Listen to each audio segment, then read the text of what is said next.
So here we have our rhubarb plant, one of our first ones, one of the most mature ones.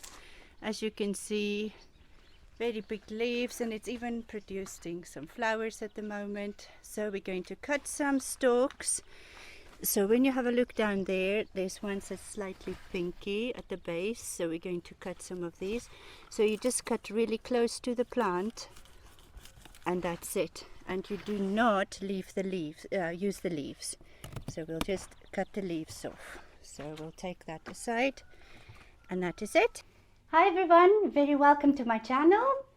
Today we're going to be talking a little bit about rhubarb and how you can use it. A couple of minutes ago we were in the garden and we have harvested some lovely organic rhubarb from our back garden. So here in Bulgaria it is not all that common and popular to have rhubarb. And so for our Bulgarian viewers, I'm going to show you what rhubarb normally looks like. So it is, I'll show you over here, really big leaves. I've found this one earlier. That is enormous. It's enormous. But you can't use the leaves, unfortunately. They're poisonous. So what you do is you cut the rhubarb just under the leaf. There we go. And we're only using the stalk, okay? So I've got a couple of stalks here. Here is another one. And I've got some thinner ones over here. And they are slightly pinky at the ends. Now you get different kinds of rhubarb. You get the kind of green variety and the very pink variety. But you also get forced rhubarb. And that kind of rhubarb is obviously quite pink. So when your rhubarb is nice and fresh, you don't need to pull the strings off like this.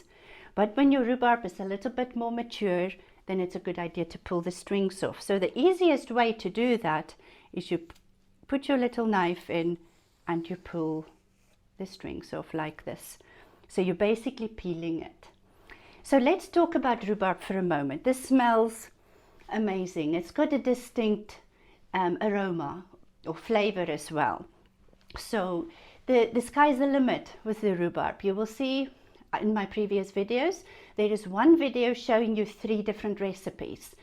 And it shows you how to make a compote, it shows you how to make a juice, and it also shows you how to make a rhubarb and ginger jam.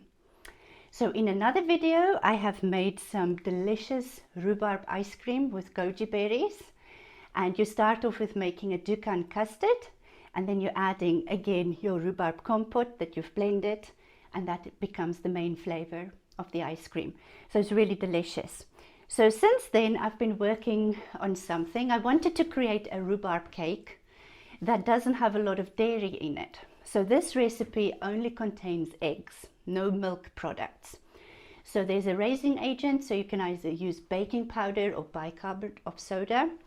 And then we are using the oat bran and the wheat bran that's allowed on the Dukan diet. Now you don't need to be on the Dukan diet to enjoy this recipe. Other people who's on a low carb diet or a low fat diet or a no sugar added diet or high protein, they can all benefit from recipes like these. So if you've only recently joined my channel, very welcome. If you've been with us for a while, thank you for staying. And my channel, the videos on there, for me it's not about the quantity of videos I'm releasing all the time. It is about the quality. So my recipes have been tested. We make them all the time at home. The whole family enjoys them. And you don't need to worry about the end product. So many recipes out there for the Dukan diet is absolutely rubbish. Yes, I'm saying rubbish. Things that taste like cardboard, things that you cannot chew, things that you cannot swallow. It's awful. It doesn't stay fresh for long.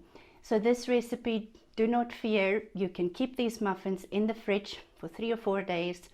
You can freeze them. You can toast them. You can eat them fresh on the same day. And they are lovely. So when I say rhubarb cake, it is a little bit denser and heavier than your usual cake. So you need to think about banana loaf, a tea loaf, something that's a little bit more substantial, but it is lovely and moist. So you could literally just eat the cake by itself, or you can spread a little bit of cream cheese on it. You can serve it with a little bit of yogurt for a breakfast. You can top it with your delicious rhubarb and ginger jam, and it is absolutely amazing. You really have to try this recipe. So in a couple of minutes we'll be back and I'll show you all the ingredients you are going to be using.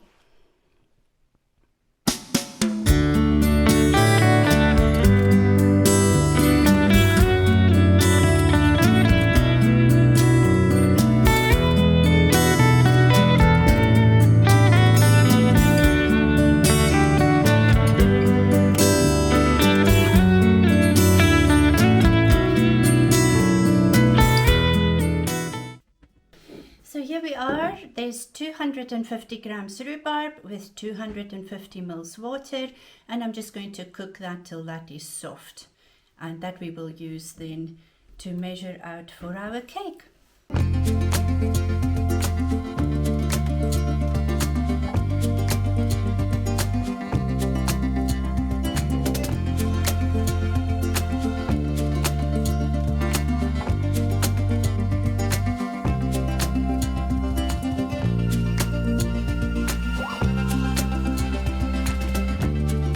Here we've got the rhubarb that is now been cooked, so we're just going to drain that off, and I'll put that in a little dish here.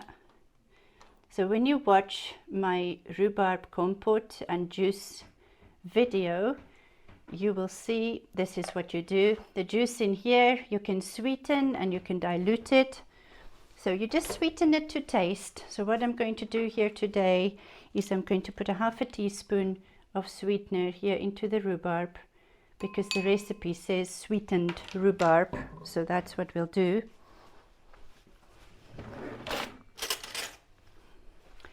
And just give it a little mix.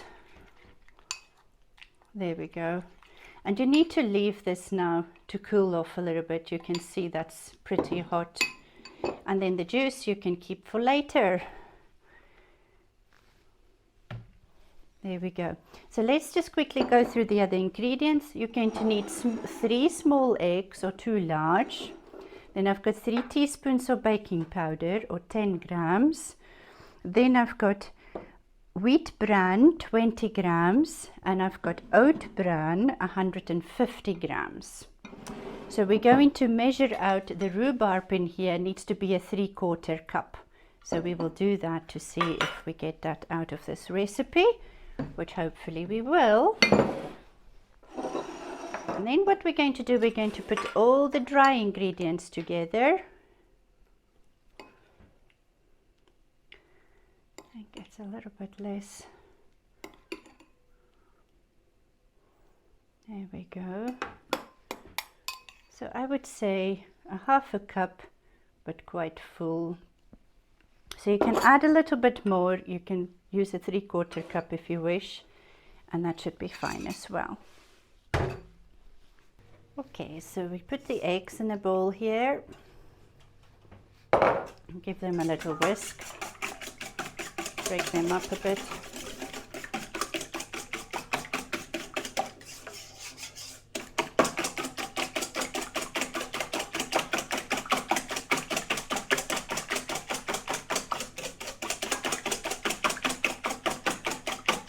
Use a mixer if you want. Then we're going to add our rhubarb.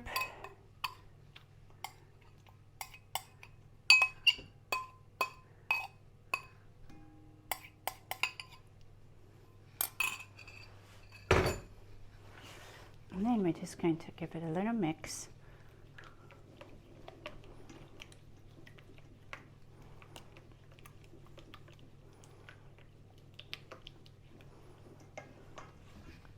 And now we're going to add in here our oat bran and the wheat bran,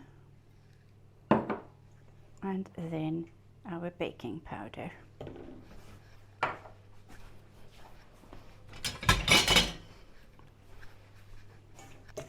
And we just give that a little mix.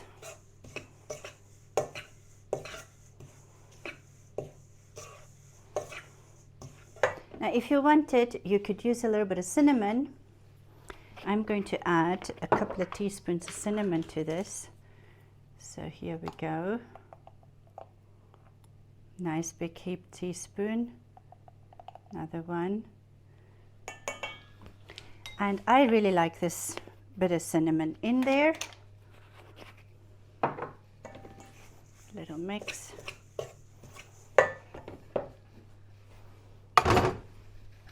Now we're just going to add the wet into the dry, and we're going to give it a real good mix.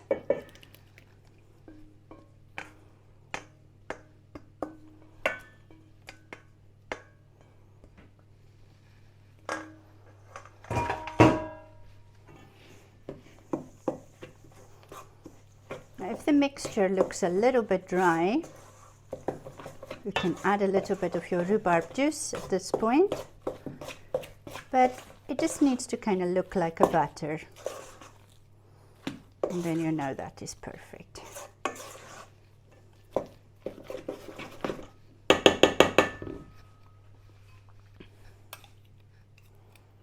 And find yourself a tablespoon. And then I've got this silicone mold here. It's oval shaped. You can of course use round ones, any shape you like. And I normally spoon a nice large spoon into each mold like that. So as much as you can fit on a spoon. I do the same when I do muffins. So you might find this recipe taste a little bit like a muffin even. It's really lovely. Let's see, I can normally make about 8 out of it, but if you make them slightly bigger, you could maybe do 6.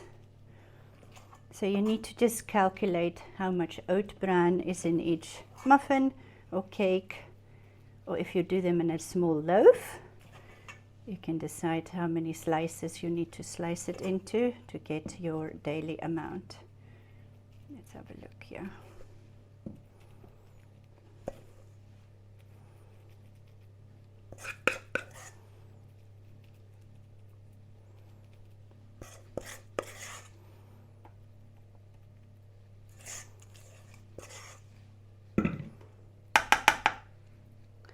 Make sure they are all equal, because otherwise you'll end up with one that's well cooked and one that's not so well cooked. So always keep that in mind to be sure. There we go. You can smooth them off a bit at the top, or you can leave them chunky and bumpy. There we go. Now you could literally just do that, or if you wanted, you could put some blueberries on top. So I'll do some with blueberries and some without.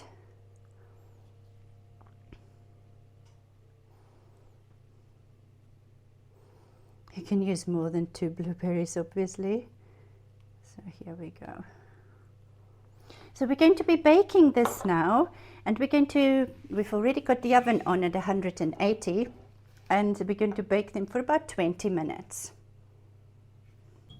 Okay, so our little cakes have been in the oven now for 20 minutes. Let's have a look.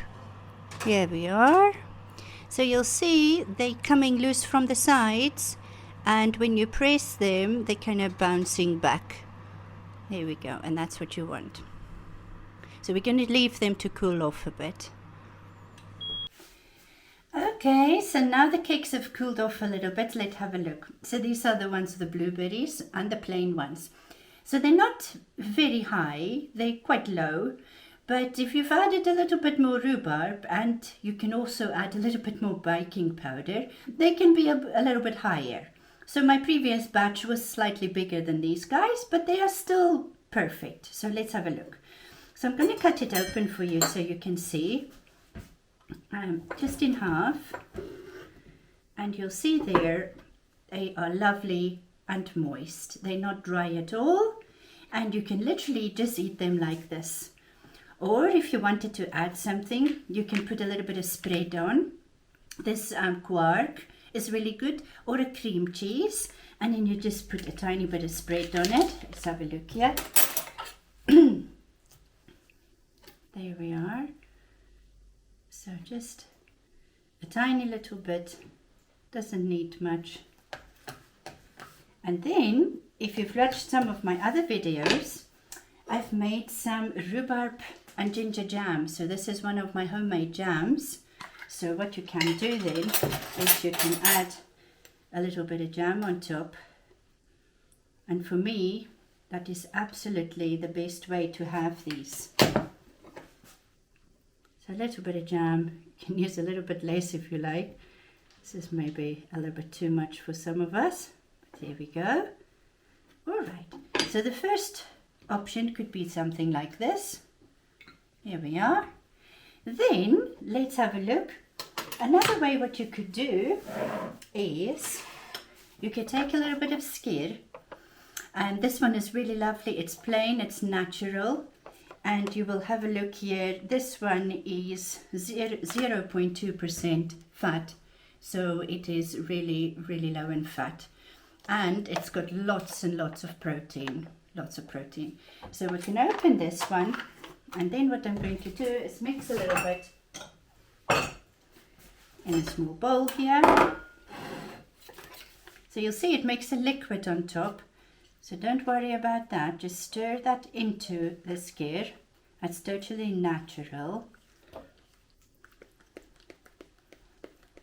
There we go.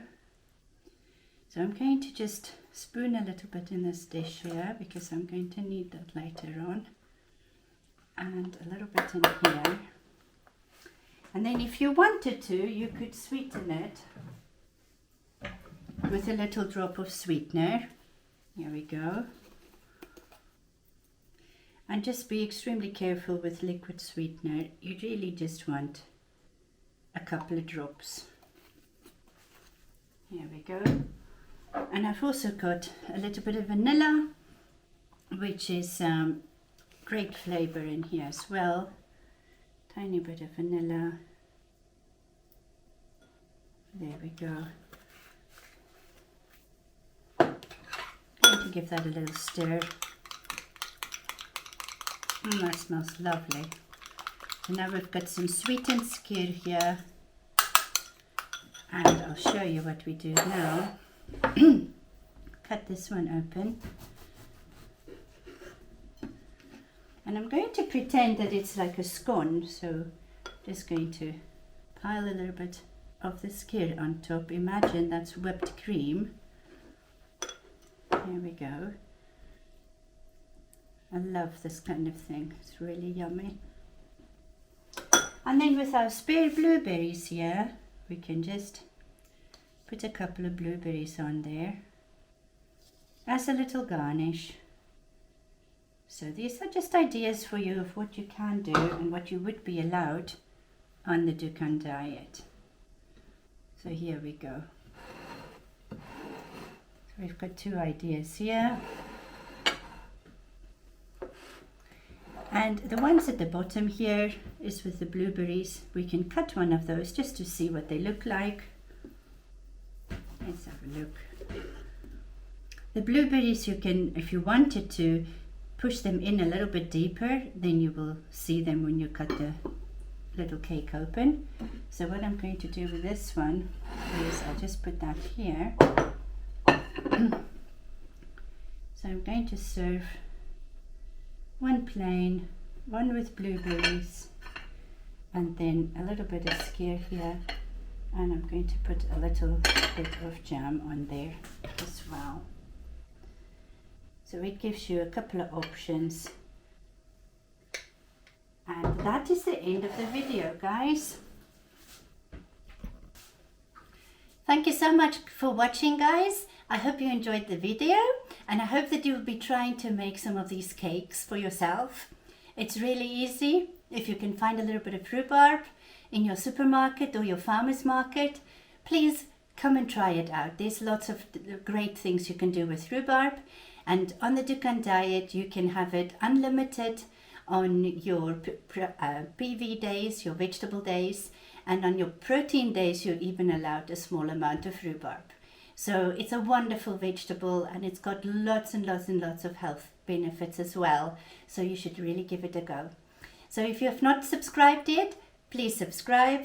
Please give us a like, leave us a comment, and please share with your friends. Have a great day. Until next time.